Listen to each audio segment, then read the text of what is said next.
And that's in Waverly? 5 miles north of Waverly. That was your first house? That was my grandmother. I never lived there. My grandmother and granddaddy lived there. I visited there, and he lived there. My Uncle Elmer, this was my grandmother. My mother and dad took me there. We went there a lot of times, but we never lived there. My sister Florence lived there after Grandma died. See, there was another brother. My daddy had another brother that was handicapped, I guess you'd call it. He couldn't talk. But he really knew what was going on. And so when my grandmother died, she left everything to him as long as he lived. And then when he died, it was to be divided amongst the other kids. That way she was sure he'd be taken care of. Because then somebody in the family lived in that house and took care of him till the day he died. You know, somebody said this looked just like Billy. And that was my daddy's brother. And that was one of the first cars in our little town. I don't know what kind of car it is, but Uncle Elmer had one. Nobody else hardly in that part of the country did. He dealt in stocks. He'd buy grain, and then he'd sell it on the market. He never did a day's work in his life, I don't think. And that's my mother, my grandmother.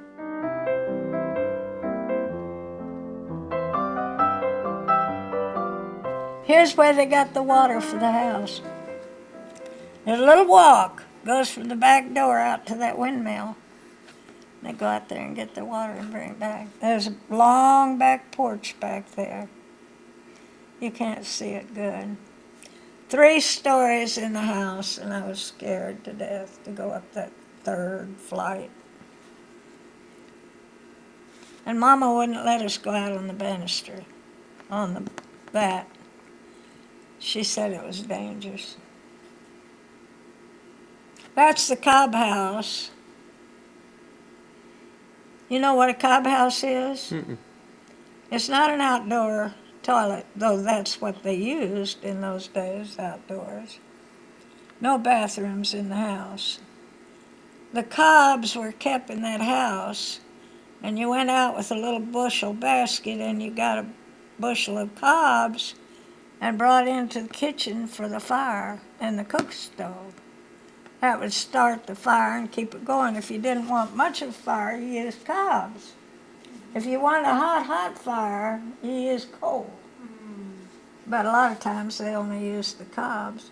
So whenever they harvested the corn crop, they filled the Cobb house with the Cobbs.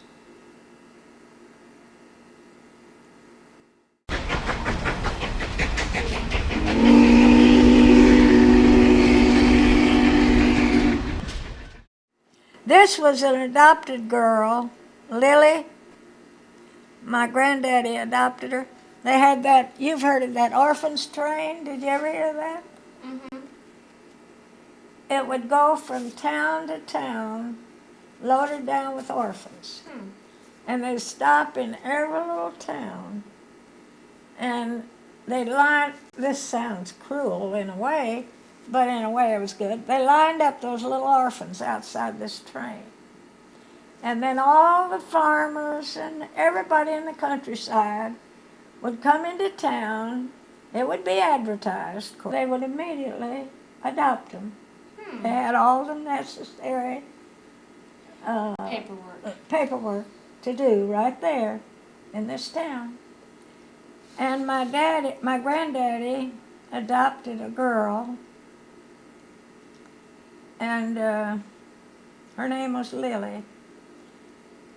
And she was considered just as important. I mean, my grandmother outlived my grandfather, and she left that girl just the same as the others, the inheritance.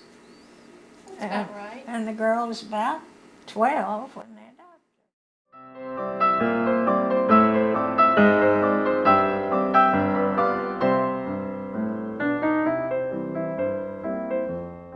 Each seat will hold about 3, and then there's a slatted floor that you put your feet on. Huh. And then you just rock back and forth and back and forth. And anyway, I got a picture of your mom with one of Rose's kids on that swing. And I tried my best. I sent off and got a pattern of a swing just exactly like that. I saw it advertised. Sent off and got the pattern, and I have tried and tried to get Billy to make me one. And I tease him. Every time he comes, I pull that pattern out and say, Billy, if you're getting bored, you could make this swing. He gets so mad at me. I get a kick out of teasing him. But he ain't gonna make that swing.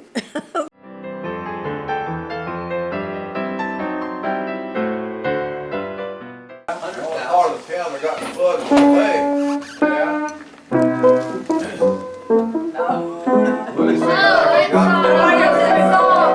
We got this ice cream truck that comes around over there across the big ditch, and that's all that ice cream truck plays. I love that song.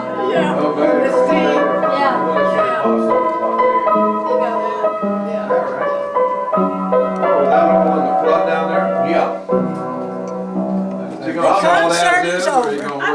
Oh, yeah.